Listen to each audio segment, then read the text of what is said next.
ქართულ-ამერიკული სკოლის ამერიკული სადიპლომო პროგრამის მე-9 კლასის მოსწავლეები ილია ჭავჭავაძის ლიტერატურულ მემორიალურ მუზეუმში ერთი დღით მუზეუმის გიდები გახდნენ და სტუმრებს თავიანთ თანატოლებს ილია ჭავჭავაძის ბიოგრაფიისა და მოღვაწეობის ძირითადი საკითხები გააცნეს. გაათვალიერებინეს ის სახლი, სადაც მწერალმა ცხოვრების მნიშვნელოვანი წლები გაატარა. ბავშვებმა ქართულის მასწავლებელთან თინათინ ჯანელიძესა და მუზეუმის თანამშრომლებთან ერთად ბევრი იმუშავეს. ბავშვებმა ერთი თვის განმავლობაში იმუშავეს მუზეუმის თანამშრომლებთან ერთად, დაამუშავეს ყველა ის საკითხი, რაც ეხებოდა ილია ჭავჭავაძის ცხოვრებასა და მოღვაწეობას. ეს პროცესი იყო ძალიან საინტერესო ჩემთვის, ბავშვებისთვის, დარწმუნებული ვარ მუზეუმის თანამშრომლებისთვისაც. ძალიან მიხარია, რომ ჩემმა მოსწავლეებმა ძალიან კარგად გაართვეს თავი ამ პროცესს. ჭავჭავაძეების გვარი მოდის მე-15 საუკუნიდან და ითვლებოდნენ იმ დროს თავადებად. ილიას მამა იყო სამხედრო ადამიანი, რომელიც ომებში იღებდა მონაწილეობას და ილია ძალიან ამაყობდა თავისი წინაპრებითა და სამშობლოთი. რაც შეეხება ილიას დედას, მარიამი იყო ძალიან განათლებული ადამიანი.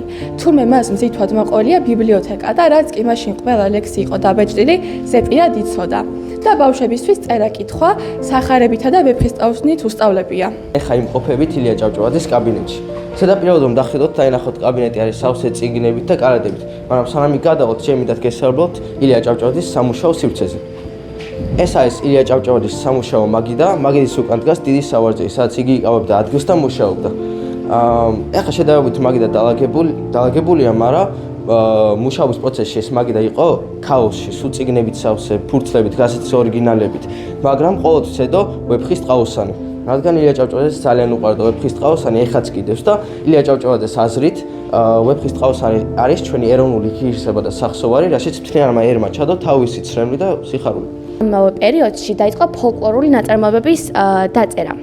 რაფიელ ერისთავი, რომელიც იყო ქართველი დრამატურგი და პოეტი, წერდა, რომ იმ პერიოდში, ასე ვთქვათ, ქართველობა ყველას დავიწყებული ჰქონდა და ქართული ხალხური ნაწარმოებები არავის აღარ ახსოვდა გარდა ხანდაზმული ხალხისა. და ის ფაქტი, რომ ილია ახლა ფოლკლორულ ნაწარმოებებს წერდა, ძალიან საბედნიერო იყო ყველასთვის და ეროვნულობას შეინარჩუნებდა ქართველი ხალხი. შეიქმნა წერა-კითხვის გამავრცელებელი საზოგადოება. იქ თავმჯდომარედ აირჩიეს დიმიტრი ყიფიანი, ხოლო მის მოადგილედ ილია ჭავჭავაძე. 1895 წლიან ცხოვრების ბოლომდე კი ილია მართავდა საზოგადოებას. საზოგადოების მთავარი მიზანი იყო, რომ ბავშვებს სკოლაში ესწავლონ მშობლიურ ენაზე. სწორედ საზოგადოების დამსახურებით შეიქმნა ქართული განათლების ეროვნული სისტემა. ილიას ძალიან დიდი წვლილი მიუძღვის ქართული ენისა და კულტურის შენარჩუნებაში. იმ პერიოდში რუსები კრძალავდნენ ქართველობას, ამიტომაც ძალიან მნიშვნელოვან საქმეს აკეთებდა საზოგადოება, ინარჩუნებდა ეროვნულობას. ბავშვობა ეს არ იყო უბრალოდ სახლი, სადაც ილია ჭავჭავაძე ცხოვრობდა. აქ იყო მოწყობილი სტამბა და გაზეთი „ივერის“ რედაქცია. ილია ჭავჭავაძეს ყავდა მოურავი და ახლა მეგობარი, ჭკვიანი და განათლებული მაქსიმე შააძე. მან და მისმა მეგობრებმა გადაწყვიტეს სტამბის გახსნა. რა თქმა უნდა, ეხმარებოდა ილია ჭავჭავაძეც. მაქსიმე შააძე ამბობდა ხოლმე, იმისათვის კი არ გვინდა სტამბის გახსნა, რომ ბევრი ფული მოიგოთ და მდიდრად ვიცხოვროთ. არა, არამედ იმისათვის, რომ ბევრ კეთილ საქმეს აღვასრულებდო. ამ იდეების გავრცელების მთავარი მიზანი იყო საქართველოს სახელმწიფოების დაბრუნება, ხოლო 1877 წლის 3 მარტს ილია ჭავჭავაძემ დაიწყო პირველად გაზეთი „ივერიის“ გამოცემა, რომელიც თავდაპირველად მხოლოდ ხუთშაბათობით იწერებოდა.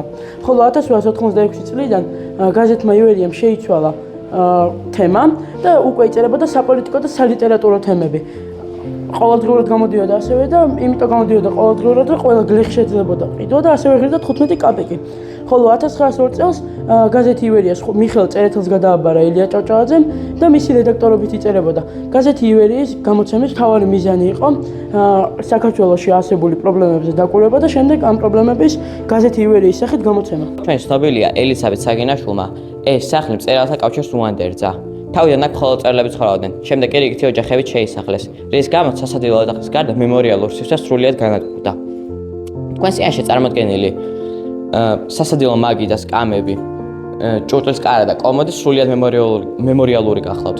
ჭურჭლის დიდი ნაწილი კი მე-19 საუკუნის მეორე ნახევრითაა დათარიღებული. ამ სახლში გატარებული ტრადიციული ხუთშაბათობები სრულდებოდა ტრადიციული ვახშმით, რომელიც სწორედ ამ სასადილო ოთახში იშლებოდა. საღამოს ამშვენებდა ხალხური სიმღერები. ხშირად ისმოდა კახური მრავალჟამიერი და ილია საყვარელი სხვა მელოდიები.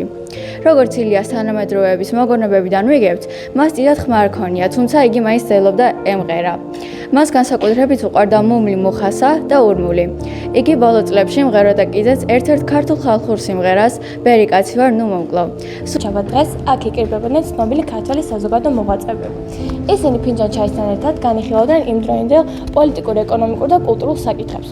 ასევე კითხულობდნენ თავიანთ ახალ შემოქმედებებს, რის შედეგადაც ხუჩაბათობები იღებდა ლიტერატურის საღამოს იერს. ილიას სტუმრობდა ქვეყანაში ჩამოსული თითქმის ყველა უცხოელი სტუმარი.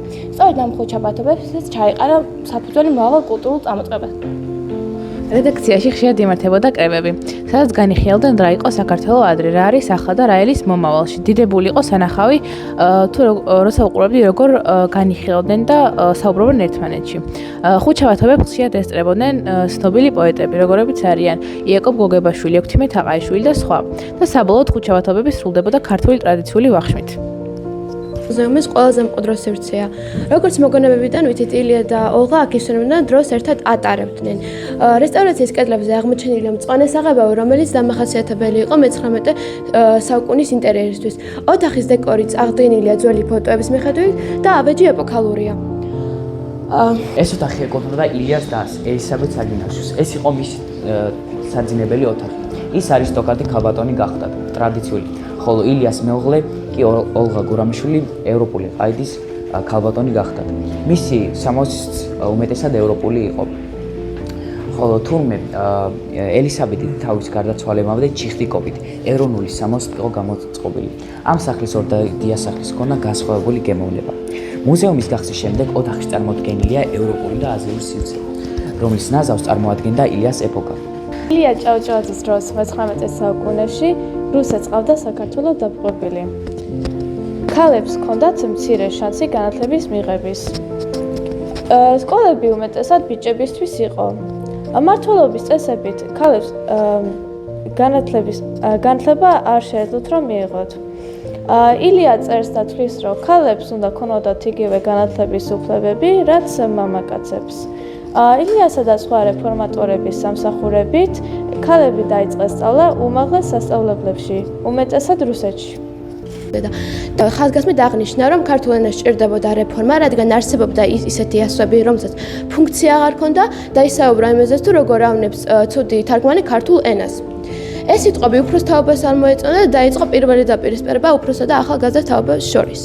მეორე უთანხმოება დაიწყო მაშინ, როდესაც რუსეთის იმპერატორი ჩამოვიდა თბილისში, უფროს თაობას სურდა მიიღო ნება, რომ გაეხსნათ სამხედრო სასწავლებელი, ხოლო ილიას თაობას სურდა, რომ გაეხსნათ პირველი ქართული უნივერსიტეტი საქართველოში, რომელსაც დღეს მოიხსენებენ როგორც ივანე ჯავახიშვილის უნივერსიტეტად და ამ მიზეზების გამო დაიწყო მამათა და შვილთა ბრძოლა. ოლღა გურამიშვილი 1852 წლის 12 მარტს ქვემო ავჭალაში დაიბადა. მამამისი გახდათ ერთ-ერთი ყველაზე მდიდარი მემამულე. ილია თადეუსის სასურველი სასიცოცხლო არ გახდათ. სუპრესთან თუ ისმე გაისმოდა პეტერბურგიდან დაბრუნებული ილია ჭავჭავაძეს კრიტიკა. დედი დაობლებული ოლღა გურამიშვილი მამიდასთან სიდონია გურამიშვილთან ცხოვრობდა.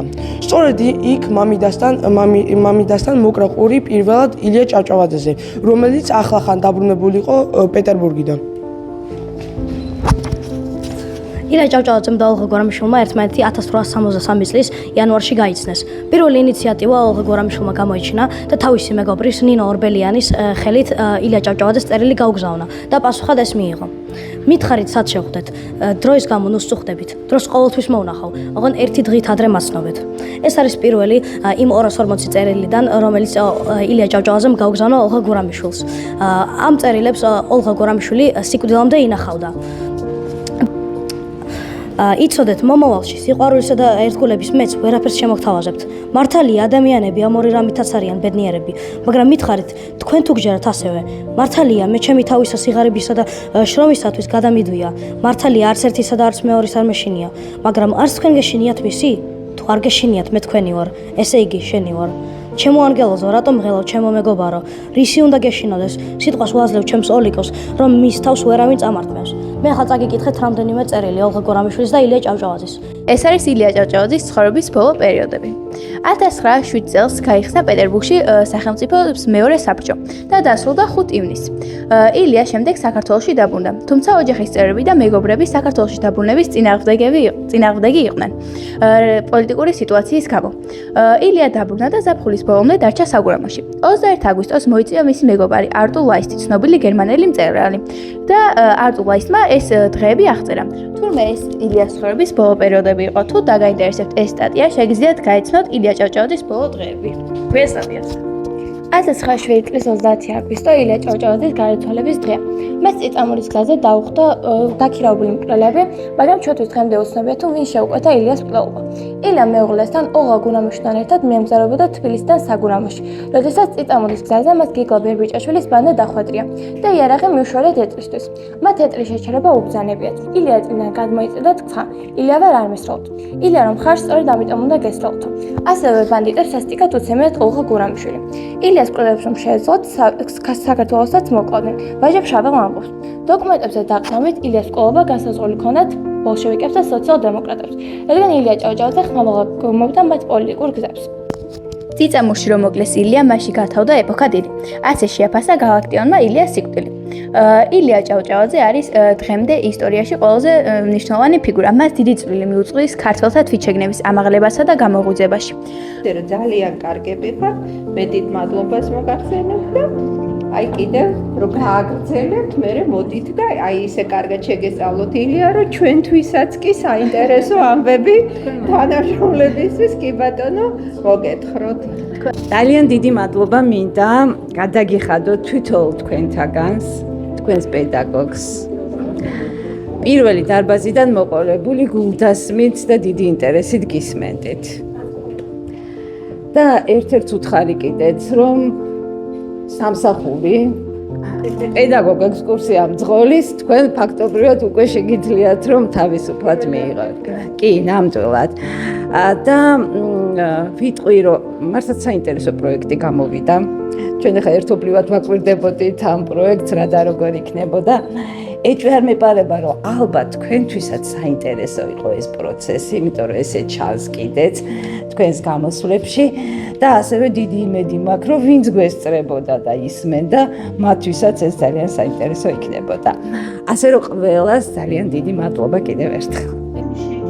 თქვენ რომ აი ამ სერიოზულ თემას შეეჭიდეთ პირველ რიგში ამისთვის და ამისთვის მადლობა თქვენს პედაგოგს პირველ რიგში და მეორე ასეთი ინტერესით რომ მივიდეთ და პასუხისმგებლობით და მე ძალიან დიდი იმედი მაქვს რომ ეს იქნება დასაწყისი თქვენი და ილიას ურთიერთობის. იმიტომ რომ ილია არის ის, ვინც დღესაც ჩემი აზრით ჩვენს ქვეყანას მიუძღვის წინ.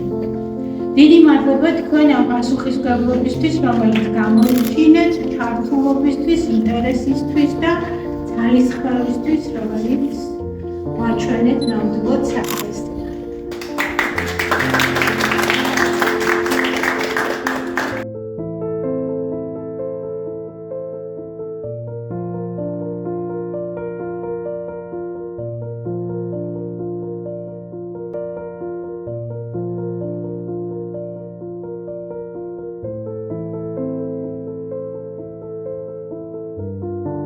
ჩვენ ძალიან დიდ მადლობას ვუხდით თბილისის მუზეუმების გაერთიანებას, ასევე ილია ჭავჭავაძის ლიტერატურულ მემორიალური მუზეუმის ყველა თანამშრომელს მხარდაჭერისა და თანამშრომლობისთვის.